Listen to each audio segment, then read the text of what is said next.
kita, itu dosa kita terampuni. Dosa yang gak bisa hilang dengan kita sholat, dosa yang gak bisa hilang dengan kita baca Quran, dengan kita dengerin pengajian, hilang dengan terantuk batu tadi. Makanya nanti kalau pulang dari sini ada batu, wa na'udzu billahi min syururi anfusina wa min sayyiati a'malina. May yahdihillahu fala mudilla lahu wa may yudlilhu fala hadiya lahu. Asyhadu an la ilaha illallah wahdahu la syarika lahu wa asyhadu anna sayyidana Muhammadan abduhu wa rasuluhu la nabiyya ba'da. Allahumma salli ala sayyidina Muhammadin wa ala alihi wa ashabihi ajma'in. Yang kami hormati Bapak Ketua BKM Sholat Taubah yang hadir pada pagi hari ini beserta para pengurus, kepada Bapak Kadis kita yang telah hadir. Sehat Pak? Alhamdulillah. Pak Kadis Bogor mana ini? Belum hadir. Pada orang tua kami, para guru-guru kami yang telah hadir pada pagi hari ini, kepada seluruh jamaah, ketua-ketua BKM yang tergabung dalam Majelis Taklim Silaturahim, dan kepada seluruh jamaah salat subuh dari masjid-masjid yang hadir pada pagi hari ini. Semoga Allah beri istiqomah kepada kita semua. Semoga Allah mudahkan kita semua untuk menjalankan ibadah kepada Allah Subhanahu wa ta'ala. Bersyukur kita kepada Allah dengan mengucap alhamdulillahi rabbil atas limpahan nikmat dan karunia-Nya kepada kita semua. Kita masih bisa berkumpul bersilaturahim di mushola Taubah ini dalam keadaan sehat walafiat. Kita bisa melaksanakan agenda rutin kita, kajian ahad subuh dalam keadaan sehat walafiat. Tak lupa salawat serta salam semoga selalu tercurah kepada Nabi Muhammad sallallahu alaihi wasallam yang selalu kita harapkan syafaatnya di hari kiamat. Jamaah yang dimuliakan Allah, sebagai seorang hamba, kita harus mengetahui tata cara menghamba kepada Allah. Kita harus tahu aturan-aturan syariat Allah. Dalam menjalankan syariat itu pun ada adab dan akhlaknya, sehingga tidak cukup kita hanya mengetahui kebaikan, perintah-perintah Allah dan menjauhi larangan-larangan Allah, tapi ada aturan yang lain seperti berbaik sangka kepada Allah. Bahasanya adalah husnuzan. Berbaik sangka kepada Allah, berbaik sangka juga kepada Rasulullah, berbaik sangka kepada semua orang. Jadi tidak cukup berbaik sangka itu hanya kepada orang saja, tapi berbaik sangka itu kepada semua, kepada Allah, kepada Rasulullah, kepada semua orang. Dan berbaik sangka kepada Allah itu maksudnya bagaimana? Masa kita berbaik sangka kepada Allah, kita tak melihat Allah, Berbaik sangka kepada Allah itu ada beberapa cara. Yang pertama adalah berbaik sangka ketika berbuat taat kepada Allah. Berbaik sangka ketika menjalankan perintah-perintah Allah. Banyak perintah-perintah Allah yang kadang tidak masuk akal. Contohnya ini salah satu perintah Allah adalah sebentar lagi kita menyembelih hewan kurban. Ini kalau dipikir, ya kalau cuman untuk membantu fakir miskin, mengapa mesti hewan kurban daging? Kan bisa pakai duit lebih bermanfaat. Sehingga orang-orang kafir itu dari hal ini bisa menyudutkan Islam. Apalagi orang yang berlawanan dengan pemotongan hewan kurban ini. Siapa mereka yang sangat mengecam pemotongan lembu? Orang Hindu. Di India sangat dimuliakan itu lembu. Kok lembu dibunuh massal begitu? Kenapa kalau untuk orang miskin bukan cukup, ya mungkin beras atau uang, kenapa kok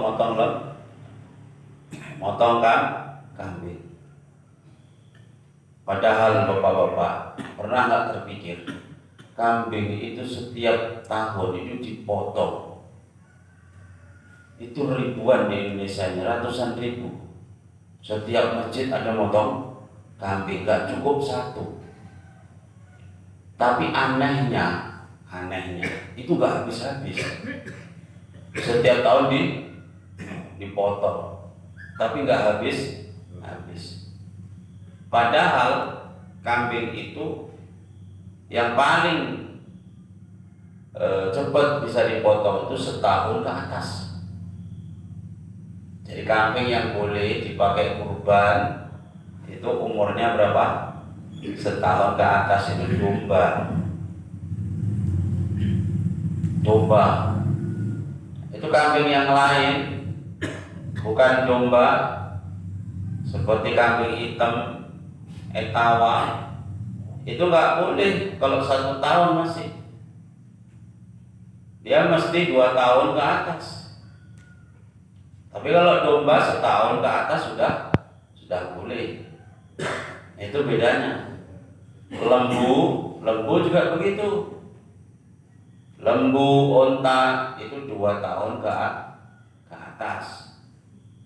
Cuman saya tengok sekarang lembu itu belum ada 2 tahun sudah dipotong ya.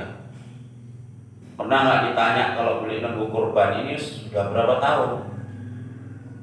Kata orang yang punya, pokoknya sudah bisa lah ini. Dan 2 tahun ke atas. Onta, lembu, dan kambing selain kambing domba itu 2 tahun ke atas. Tapi gak habis-habis potong tiap tahun. Nah, ini adalah rahasia Allah Subhanahu wa ta'ala. Kemudian kalau orang yang berburuk sangka pasti akan, setiap perintah Allah pasti akan dikritisi. Setiap perintah Allah pasti akan dikritisi. Jangankan seperti kurban ini, nanti sholat pun dikritisi juga, nanti zakat pun dikritisi juga. Kurban ini sudah habis-habisan di luar sana. Orang Islam ini tak berperi kehewanan. Masa hewan dipotong massal setiap tahun. Padahal itu perintahnya Allah Subhanahu wa ta'ala. Kemudian sholat. Kita menjalankan sholat. Kalau kita berbaik sangka, kita melaksanakan sholat, yakin bahwa itu perintah Allah. Kalau orang seperti orang yang belum pernah melakukannya, seperti orang ateis, melihat orang sholat itu aneh. Bahkan guru saya Gus Baha itu pernah debat sama orang ateis, udah profesor itu. Dia ateis tapi ikut sholat Jumat. Ateis tapi ikut sholat Jumat. Ditanya, kok kamu sholat Jumat, Prof? Kamu kan belum masuk Islam. Apakah untuk menyembah Tuhan itu harus masuk Islam dulu, katanya? Apakah untuk menyembah Tuhan itu harus masuk Islam dulu? Memang syaratnya memang begitu. Jadi orang yang seperti itu tuh diberi akal cerdas. Cuma dengan kecerdasannya itu justru mereka menggunakannya untuk menjawab terus bantah Islam, mengkritisi Islam. Ini ateis betul, tapi saya itu masih sampai sekarang itu masih belum paham bagaimana konsep keberadaan Allah Tuhan itu gimana. Kata orang ateis ini, Tuhan kok ada itu cuma saya tidak pernah melihat. Katanya orang-orang Islam bilang ini wujudnya alam semesta ini adalah bukti adanya Tuhan. Maksudnya cuman gini saja, Prof, kata Gus Baha.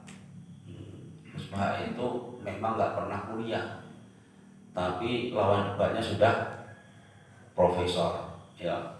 Tempat duduknya sudah sama profesor, seperti Profesor Dr. Quraish Shihab, ahli tafsir yang ada di Indonesia.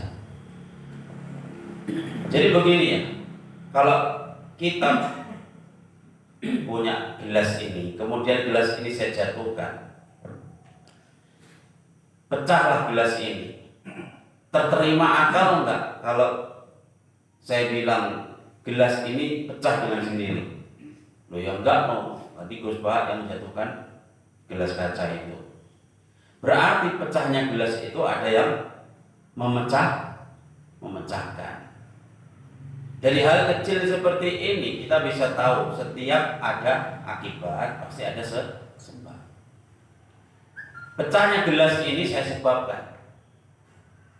Sekarang terterima akal enggak? Wujudnya bumi, wujudnya matahari, wujudnya bulan, itu kan sudah ada, sudah wujud. Terterima akal enggak kalau adanya semua alam semesta ini muncul secara sendiri, nggak ada yang menciptakan. Matahari bisa berbentuk bulat, bisa bersinar. Bumi bisa bulat begini, bisa ada makhluk hidupnya. Masuk akal nggak kalau ada sendiri, nggak ada yang menciptakan? Sedangkan pecahnya gelas saja butuh yang memecahkan. Oh begitu ya. Apakah Anda itu yakin kalau sesuatu yang ada, ya, apakah terterima sesuatu yang ada diciptakan oleh sesuatu yang tidak ada?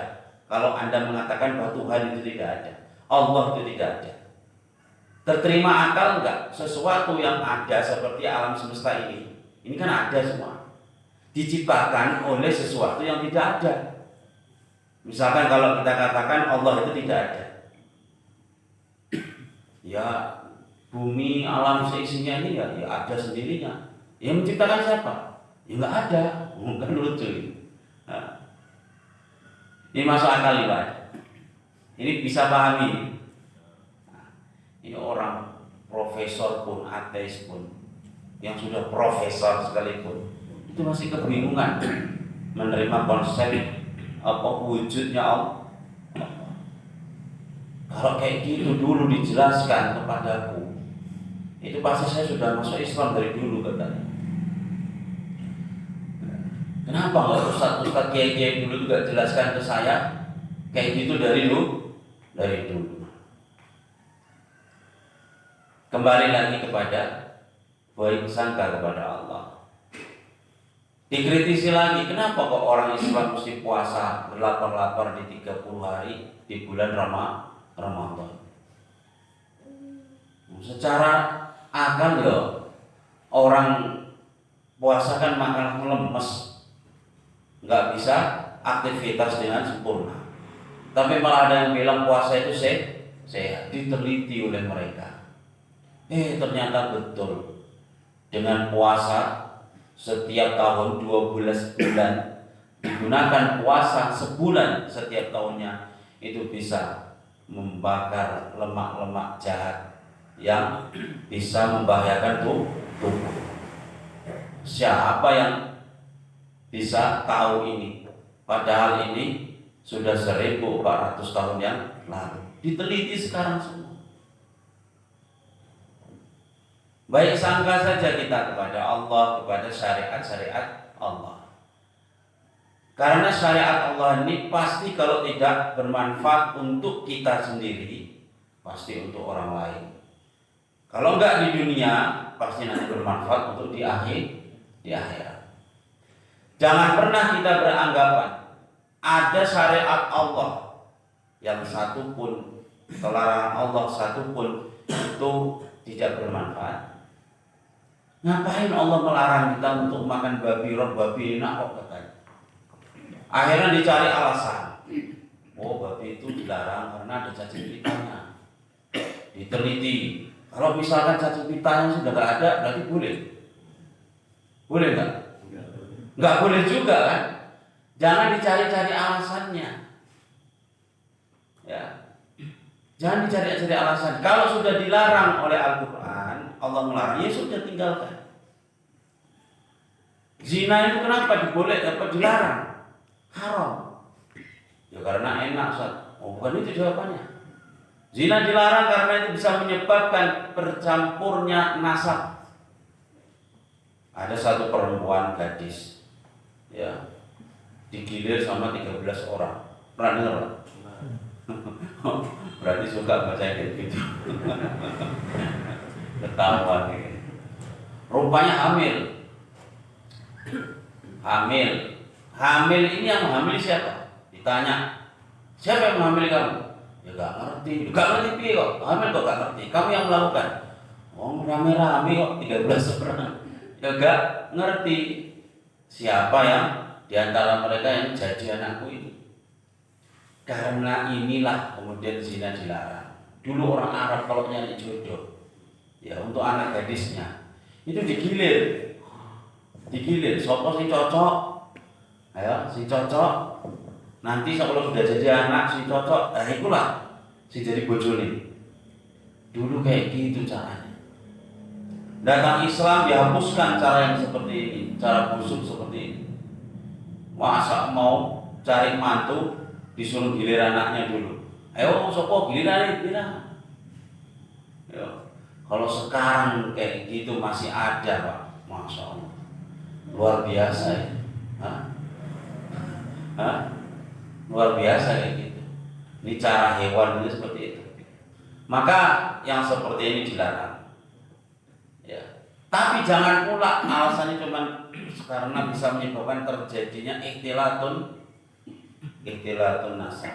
Bisa bercampur aduknya nasab, gak jelas nanti ini keturunannya siapa. Kalau sudah dilarang oleh Allah, sudah tinggalkan saja, gak usah dicari alasan. Karena nanti bisa ada celah. Itu kan judi zina diharamkan karena bisa menyebabkan bercampurnya nasab. Kalau misalkan gak menyebabkan bercampurnya nasab lagi, berarti boleh. Berarti zina boleh kalau tidak menyebabkan bercampurnya nasab. Misalkan gini, ada satu orang laki-laki sama anak gadis berbuat zina, terus kemudian dia tanggung jawab. Kan jelas siapa bapaknya. Apakah zina yang seperti itu dibolehkan? Kan enggak juga. Makanya enggak usah kita cari-cari alasan. Kalau sudah dilarang oleh Allah, sudah tinggalkan saja. Pertama yang kita harus dahulukan adalah iman. Kayak haji, ada yang kritisi haji, Pak. Ibadah haji itu apa sih? Ibadah haji itu kan cuma jalan-jalan di sana. Di sana cuma main-main, lempar-lempar batu kayak orang main-main. Tapi ongkosnya mahal. Orang kafir mikirnya pasti kayak gitu. Ya. Kalau sudah syariat Allah, itu sudah dijalankan saja.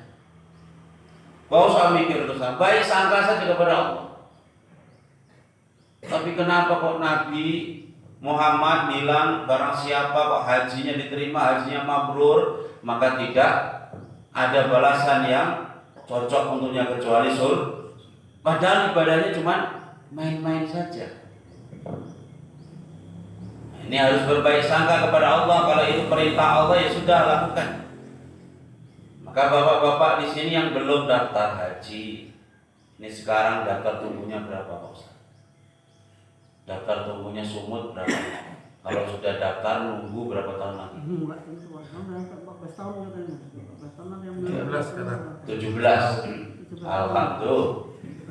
Orang daftar 50 tahun, berangkat 67, kena Covid 3 tahun, tunda lagi 20.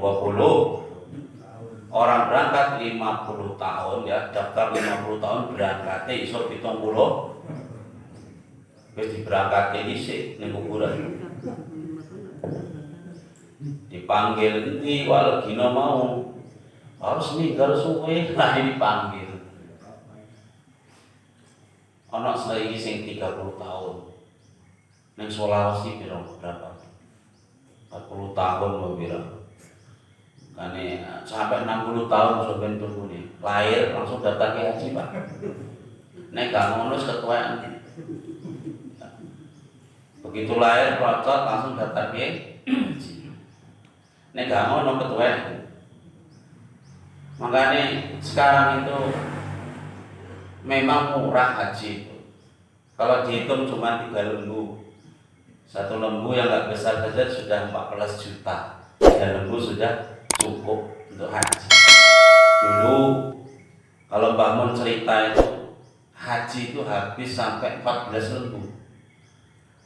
Haji dulu itu 14 lembu habis. Kalau dikalikan sekarang 14 juta saja, sudah berapa itu? Sudah bisa haji plus sekarang. Makanya haji itu makin murah sebenarnya. Tapi sekarang kendalanya meskipun murah tapi makin lama. Kalau cuma niat saiki sampai. Makanya kalau sudah punya duit untuk daftar daftar naik. Ustaz aku 60 tahun tapi daftar wae. Engko sing berangkat sapa? Ya riko. Aku nek gak ono ya wallahu a'lam. Sing penting wis daftar. Karena Umar bin Khattab kuwi paling marah kalau nengok orang yang sudah mampu tapi gak daftar haji. Sopo wonge? Kalau orang Jawa begitu bahasanya. Sopo wonge mampu haji, gak ada yang mencegah. Gak ada pemimpin dolim yang mencegah. Tapi dia tidak haji. Maka hendaklah memilih mati dalam keadaan Yahudi atau Nasrani. Wong sugih, gak ada cacat apapun, mampu fisiknya, mampu hartanya. Enggak mau daftar haji, silakan mati dalam keadaan Yahudi atau Nasrani. Artinya apa? Dianggap enggak Islam. Ini Umar bin Khattab keras. Abu Bakar kalau urusan zakat keras. Abu Bakar itu wafat Rasul kemudian merangi orang-orang yang enggak mau zakat. Zakat fitrah, zakat mal, kok enggak mau diperangi sama Abu Bakar. Umar bin Khattab haji, orang nggak mau haji, orang kaya-kaya, dimarahi sama Umar. Pernah aku, kata Umar bin Khattab, saya malah punya rencana mau kukirim orang-orang utusan ke kota-kota untuk mendata orang-orang yang kaya-kaya yang nggak mau haji. Mau kubui aja, penjarakan. Itu nggak orang mukmin itu. Umar bin Khattab keras kalau orang yang kaya gak mau haji. Sama Umar bin Khattab dimarahi betul. Makanya sekarang punya uang untuk daftar cukup silakan daftar. Karena jadwalnya nunggunya sekarang sudah melebihi 15 tahun. Pak, kalau punya duit silakan daftar. Semoga tahun depan setelah haji ini ada yang daftar. Amin Allahumma. Amin Allahumma. Insya Allah kalau punya niat dimudahkan. Sekarang nyicil pun sudah ada. Ya. Ini saya ini bukan panitia pemberangkatan haji, bukan. Saya nggak punya travel murni. Saya ini ngajak-ngajak. Aku punya belum berangkat haji. Ya. Saya nggak ada travel, tapi ngajak. Memang ini karena Allah. Kalau saya punya travel, ya maklum lah, pengen dapat duit, ya kan. Tapi ini saya ini sampaikan murni, karena banyak orang nggak peduli dengan ini. Isenom, nanti wis tuwa, aku wis lemes kabeh, wis lah soal anakku sing haji. Ada yang tua malah takut, aku harus haji sebenarnya, tapi wis tuwa ini takut, ngono-ngono tidak wong mati piye lah. Haji kok tetap mati. Memang haji itu kalau enggak hidup ya mati. Makanya orang mau berangkat haji itu pamitan ke tetangga-tetangga supaya diberikan selamat, ngundang anak yatim, minta doa selamat. Di sini ada tradisi kayak gitu, Pak. Alhamdulillah. Ojo haji nyelonong, wae wis mulai haji. Wis kapan iki?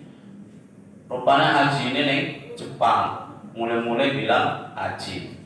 Rawan-rawan ning Eropa mulai bilangnya haji. Kenapa? Salah satu hikmah kok kita disuruh mengadakan ngabar-ngabar, minta doa, itu supaya tidak ada kesangsian. Orang-orang tahu, biar semangat kalau melihat kita itu haji. Bukan ada maksud riya. Sekarang itu kebaikan itu harus di-share. Akhir zaman ini kebaikan harus di-share. Gak lepas dari riya memang. Riya sedikit gak masalah. Kayak gini, pengajian harus di-share, dipoto ada yang nge-share. Bukan maksudnya untuk riya, beda tipis. Riya untuk memotivasi orang. Gimana orang mau termotivasi? Kita melakukan kebaikan diam-diam. Sedangkan sekarang keburukan, kemaksiatan itu nyiar ini bukan cuma pakai media sosial tok, pakai TV pun sekarang. Keburukan itu sudah disiarkan pakai TV setiap hari tayang. Lalu kita melakukan kebaikan kok malu-malu untuk menge-share. Maka kita harus banyak-banyak menge-share kebaikan. Kayak ini di-share. Ini kotak infak ini di-share juga. Kalau gak diisi nanti ya didelok wong akeh iki malu nanti kotak lewat gak diisi. Ya monggo diisi. Geser.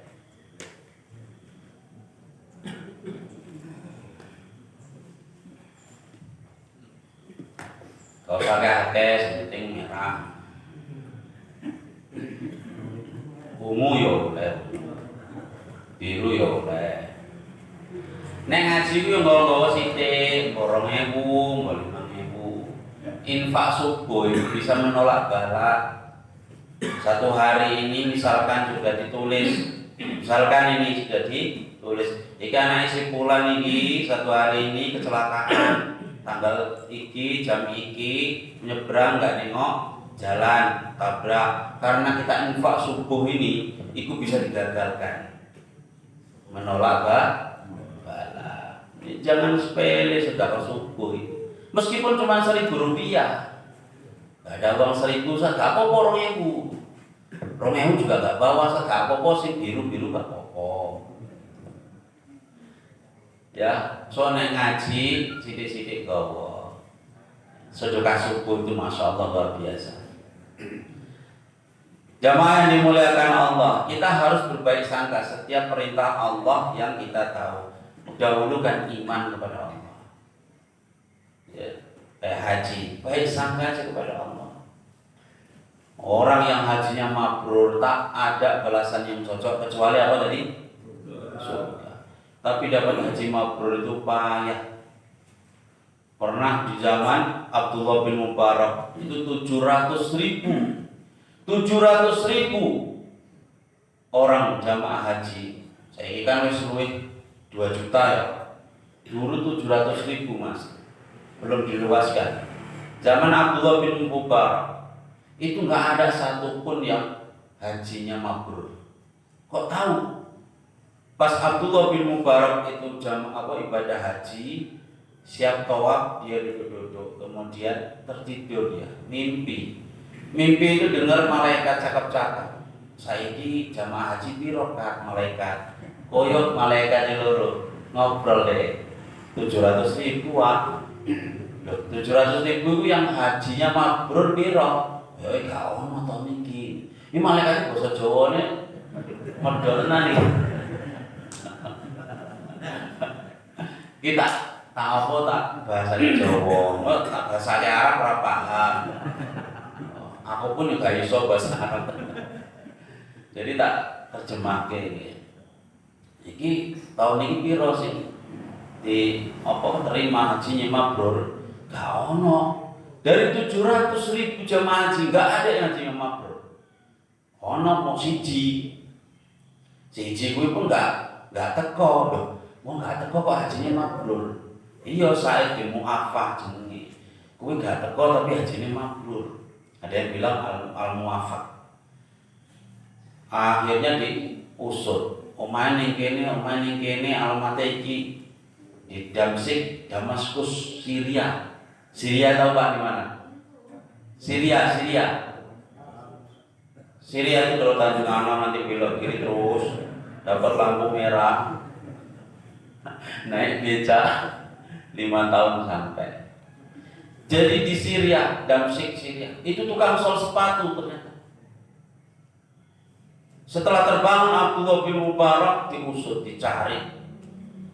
Wah, ngerti jenenge Said bin Mu'afah. Oh, ini kono main tukang sol sepatu ya. Oh, mungkin dicari ternyata jumpa. Setelah jumpa,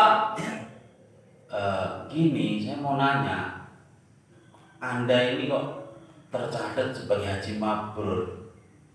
Loh, orang aku itu kok aku nggak haji mabrur. Iya, Anda itu tercatat sebagai haji mabrur. Gimana ceritanya? Apa yang Anda alami kok bisa mendapat pahala haji mabrur? Oke, gini ceritanya. Saya itu pengen haji banget. Sudah puluhan tahun saya nabung untuk haji. Dari ngesol sepatu itu saya tabung. Sekarang sekali ngesol sepatu 15.000. Iya Pak ya? Ya, kalau slop mungkin 10.000. Nanti kalau sepatu 15.000. Ustaz kok tahu? Kalau Ustaz ngesol sepatu juga? Enggak. Saya enggak ngesol sepatu. Saya sering jadi sepatu. Jangan pula dikira saya ngesol sepatu. Sekali ngesol 15.000. Nanti kalau dapat ditabung. Tapi uang sana bukan rupiah. Di sana dinar, dirham gitu. Ditabung itu sampai 40 tahun, Pak. Berapa, Pak? Nabung haji 40 tahun. Jadi kalau kita daftar tunggunya cuma 20 tahun, masih lama lagi. Saya bin Mu'afah. Ditabung sampai 40 tahun. Sudah ngumpul 350 dinar. 1 dinar itu 4 gram 1/4 emas. Dulu keping 1 dinar itu emas murni 1/4 gram. Sekarang 1 gram piro? 1 gram emas piro? 900. Hampir 900. 4 gram 1/4 kali 900 pengen dhewe. Aku bingung kan ngomongnya. 4 gram kali 900 itu 36. Ditambah 1/4 mau piro? Hitung dhewe lha kok. Dikalikan ya 1 gram saja 1 gram saja begitu. 1 dinar hitunglah mudah-mudahan 3 juta ya. 4 juta. 4 juta kali 350 karena tabungannya 350 dinar. 4 juta kali 350 piro Pak? Suwake juta lah kok ya. Padha memeting itu ya. 35 ping 4 hampir ya. 140 juta atau miliar? Hah? 1 M? 1 miliar? Pakai tenan. Duitnya siapa itu? Ikut bekal haji zaman dulu itu begitu banyaknya. Ternyata saya ketika mau berangkat haji, saya melihat ada ibu-ibu kelaparan. Dia motong bangkai keledai pinggir jalan, dibawa pulang. Saya intip dari belakang, rupanya itu daging keledai yang sudah mati itu dimasaknya, dimakan sama anak-anaknya yang masih kecil-kecil. Anak yatim rupanya. Saya tanya, Bu, ini kan haram, ini bangkai. Untukmu haram, tapi untukku ini boleh saya makan. Loh, ini kan bangkai. Iya, tapi gak ada apapun yang bisa aku makan kecuali bangkai ini. Berarti darurat, ojo ditiru. Kalau beras, kalau kucing sikap. Darurat itu. Ya Allah, darurat. Jadi cuma ini yang bisa aku makan. Kalau di sini nggak ada kayak gitu. Daun ubi pun banyak, pinggir-pinggir jalan, pagar-pagar itu daun ubi semua. Rumput boleh kita makan, nggak ada alasan di sini. Darurat itu banyak makanan. Indonesia ini nggak ada bilang kekurangan pangan itu kalau kita tahu. Pinggir-pinggir jalan daun ubi itu makanan, sayur-sayur itu makanan semua. Lu apa iso urip makan cuma daun-daunan? Kambing itu kan makan daun, urip sehat. Pernah nengok kambing makan ayam penyet? Kan gak pernah. Kambing makannya daun, urip sehat. Dan gak pernah saya dengar ada kambing kena sakit gula. Pernah Pak? Gak pernah. Masuk angin meneh. Awak dia makan daun ubi kembung terus aja. Kambing tiap hari makan daun ubi sehat. Ternyata setelah saya melihat ibu itu, saya kasihan. Saya ambil itu duit uang bekal untuk haji, saya kasihkan ke ibu itu supaya untuk usahanya, hidup anak dan dia. Untuk menghidupi anak dan anaknya dan dia. Gak jadi haji gara-gara duitnya dikasihkan ke tetangga. Tapi itu jadi ditiru Pak. Mungkin bapak berani kayak gini. Nanti pulang-pulang perang sama istri, kok mau kali kok jadi orang. Duit nabung 40 tahun kok kasihkan orang pula. Ada piring melayang nanti ya. Gak usah ditiru nih. Yang kita tiru itu ya minimal begini. Kalau kita mau pergi haji, mau pergi umroh, ingatlah tetangga yang kekurangan. Ada orang tiap tahun bisa umroh, bisa haji, tetangganya kelaparan dibiarkan. Ya Allah ya Karim. Ini enggak pas nih kayak gini. Enggak elok kayak gini. Kita raon-raon, dilihat tetangga yang miskin, enak kali lah. Wah itu bisa tiap tahun pergi ke Mekah, kita makan besok aja nggak ada, kan melongso kayak gitu Pak. Jangan sampai ini terjadi di antara kita. Makanya orang Jawa itu pinter, biar nggak ada orang yang ngeluh kayak gitu. Mau pergi haji diundang tetangga-tetangga yang miskin, diajak kenduri, sedekah ya, kasih amplop, sedekah kadang kayak sarung. Menyenangkan orang-orang miskin dulu mau pergi haji. Anak yatim dipanggil, ya diusap kepalanya, tapi jangan diusap tok, harus dipanggil, dikumpul diusap tok, bagi duit, kan kasihan. Ya diusap bagi duit, ngono. Kasihan anak yatim, ngerti ini gak mau aku datang, cuma diusap-usap tok. Gak dikei duit, diusap-usap.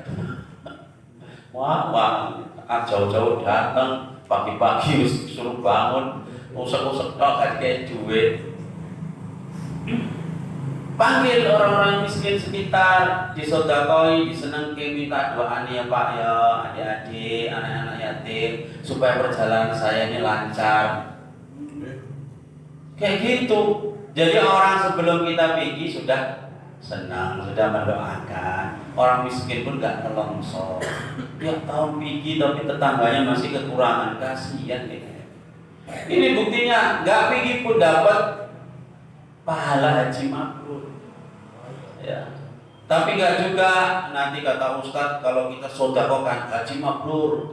Ya. nggak jadi pergi juga. Mau pergi, wah soda pakai wae. Ini malah lawak-lawak, ini mau haji mah. Jangan gitu juga. Ini karena sangat darurat, urusannya dengan nyawa. Mau sekarang sudah didaftarkan, sudah ditentukan keberangkatannya, nggak bisa ya. Kemudian yang kedua adalah kita harus berbaik sangka kepada nikmat Allah. Semua nikmat yang Allah berikan kepada kita, baiknya kita berbaik sangka. Jadi toleh-toleh japce Pak isi suwe ya. Kok suwe tenang nggak ceramai.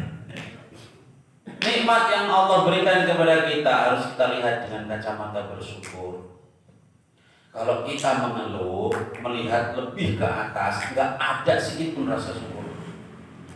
Orang sudah naik mobil Innova, kalau dia nggak bersyukur, rasanya nggak nyaman di dalam mobil itu. Lebih nyaman lagi orang naik becak di pinggir jalan. Ada orang naik mobil Innova, waktu macet dia nengok. Di pinggir jalan ada tukang becak bisa tidur nyenyak. Ini orang tukang becak tapi bisa tidur nyenyak. Aku yang naik Innova tapi gak bisa tidur nyenyak. Mikir cicilan tiap bulan 5 juta. Nah, syukuri saja. Syukur tiap bulan masih ada yang dipakai bayar. Orang semakin tidak ada tanggungan semakin tenang. Memang. Makanya kalau kita punya apapun yang kita miliki sekarang, baiknya disyukuri, gak usah nengok ke atas. Kalau urusan harta malah bikin pening, malah bikin susah. Gak percaya, coba aja. Asal orang punya kereta baru, tengok aku pengen punya kereta itulah. Kita punyanya sepeda. Boleh kita bercita-cita, tapi jangan sampai membuat kita ini kesusahan, keberatan. Ya, kita kemampuannya bisa nyicil untuk beli mobil Innova, tapi mikirnya mau beli mobil Alphard, yo sesek dada ini. Nah, kita baru mampu untuk membeli kereta, kita pengennya sudah mau beli mobil, sesek dada ini. Apa yang kita punya sekarang, syukuri, lihat ke bawah, supaya kita bersyukur Pak, lihat ke bawah kalau urusan dunia. Kalau kita lagi ngeluh, kok susah tenan lah urip iki. Ngene kok gak duwe, ngene gak iso, jalan-jalan raun-raun. Tengok orang yang paling miskin di kampung itu. Tanya-tanya, ngobrol sama dia. Kayak mana kok? Untuk makan besok gak ada ini untuk makan besok. Entah kayak mana ini mau berangkat pergi kerja ini. Untuk makan besok belum ada. Kalau kita dengar yang kayak gitu, baru kita astagfirullah. Berarti aku masih di atas jadi bersyukur kita. Ngeluh saja dengan penyakitnya, datanglah ke rumah sakit kita sekali-sekali. Memang orang sakit nih, ya Allah, itu sudah dikasih tabung oksigen, sudah di ruang ICU, napas saja Senin, napas, Kemis, napas lagi, Senin, Kemis, napas ya. Jadi kita bersyukur dengan melihat itu. Kalau kita nengoknya ke atas terus, ya Allah, tidak ada kita rasa syukurnya. Ini baik sangka saja kepada Allah, selalu berbaik sangka. Yang ketiga, berbaik sangka kepada ujian yang Allah berikan. Kenapa Allah uji saya terus ya? Apakah Allah ini sudah tidak cinta lagi sama saya? Suuzon namanya. Allah ini menguji saya, pasti Allah ingin menaikkan derajat saya. Orang mau ujian, mau naik pangkat, mau naik kelas, itu pasti diuji dulu. Ini anak-anak kita ini lagi ujian. Gak bisa naik kelas kalau gak uji. Kita pun gak akan bisa naik derajat kita di sisi Allah kalau gak diuji. Allah kok uji saya terus kayak mana ya? Kemarin anak saya sakit, sekarang hilang kereta, sekarang ini istri sakit lagi.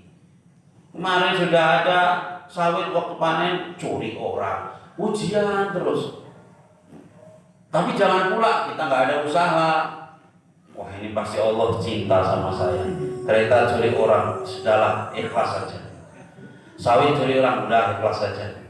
Ini Iya bau juga kayak gini.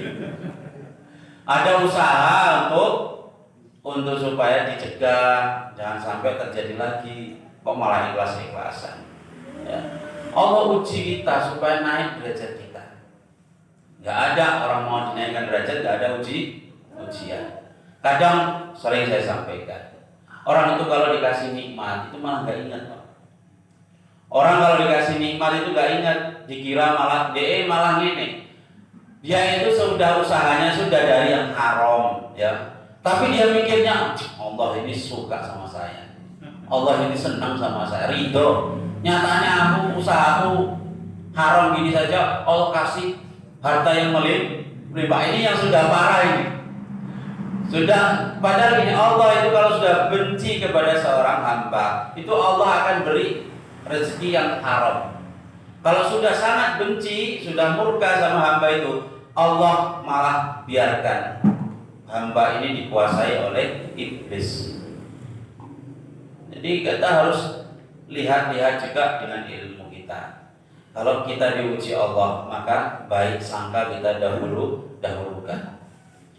Dulu pernah saya contohkan begini. Ada orang tukang sama kuli.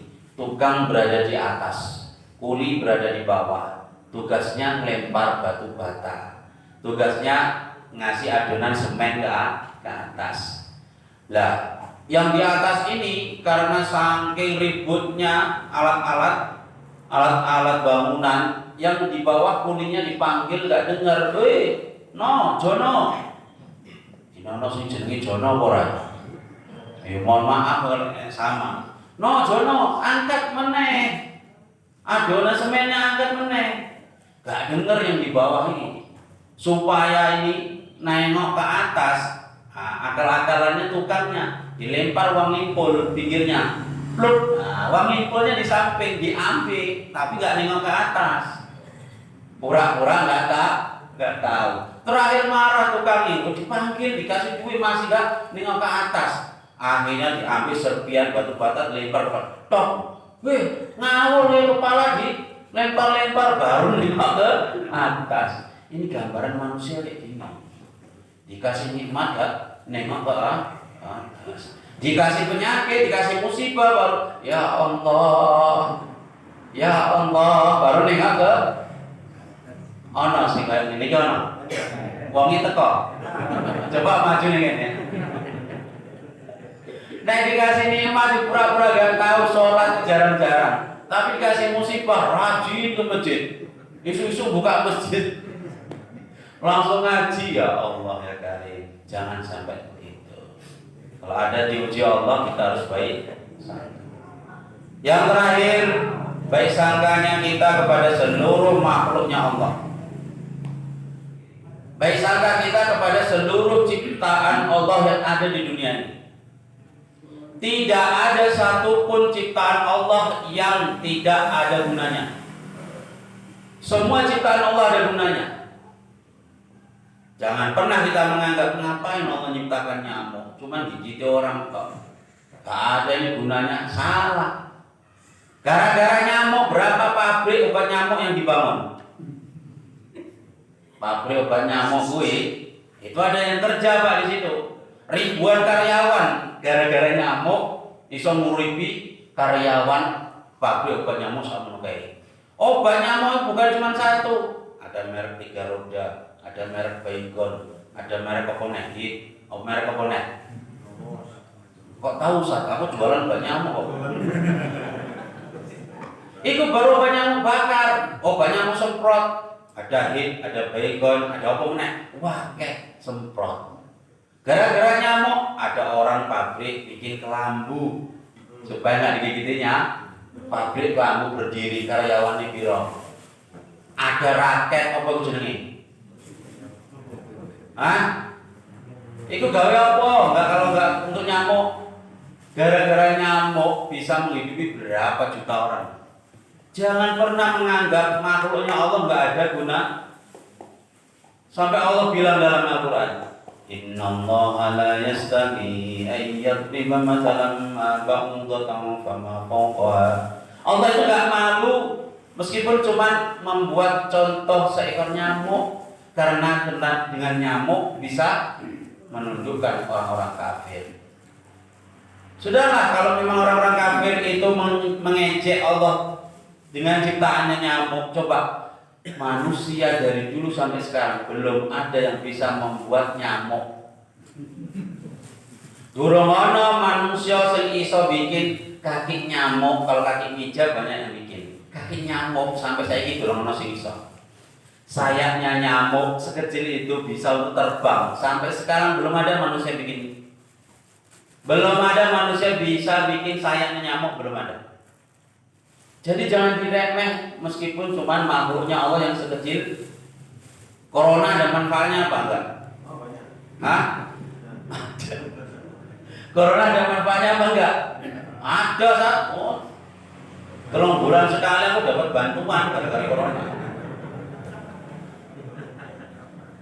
Ngono aja dipikir. Oh, nek ditakoni iki bantuan dari siapa? Bantuan dari corona. Sampai dia itu, alhamdulillah baik kali lah corona ini. Saya doakan umurnya panjang. Makanya corona sampai 3 tahun gara-gara itu. Oh, didoain terus. Asal 3 bulan banyak orang-orang miskin yang doain. Semoga lah corona ini panjang, jadi dapat bantuan terus. Doanya orang miskin itu mustahil. Makanya pengen corona ini berhenti, gak usah kayak bantuan. Ya Pak ya. Ben gak didoake. Ya Allah. Puasa dikasih bantuan malah dongeng alhamdulillah. Sampai anak SD itu tetanggaku ada yang ngomong, alhamdulillah gak ujian. 3 tahun ini gak ada ujian kenaikan kelas. Moro-moro lulus kan. Jadi 3 tahun itu lulusan sekolah itu semua gelarnya LC, Pak, LC, lulusan corona. Gak usah. Nah, kok gak ujian? Apa? Ada tetangga saya anak kecil 6 SD namanya saya. Gak ujian? Enggak. Enak kali. Iya kila enak. Kalau bisa kayak gini terus kila gak usah ujian. Pinter tenang. Corona itu makhluk Allah yang sekecil itu, nggak nampak, meskipun nggak nampak. Jangan bilang nggak ada guna, tapi jangan pula diminta umurnya ada gunanya. Maksudnya supaya kita itu baik sangka gitu, baik sangka. Gara-gara corona, rumah sakit, ya, yang mau tenaga kesehatan yang mau nangani pasien corona itu pakai baju APD itu 1 kali pakai. Itu harganya 400.000. Berapa juta baju APD yang dipakai selama corona ini? Bikin itu sudah berapa modalnya? Ya, gara-gara corona ini jual masker laris. Berapa masker yang terjual? Itu baru masker. Maskernya pun bukan cuma 1 model. Ada yang masker hijab untuk bedok orang-orang ibu-ibu. Hah?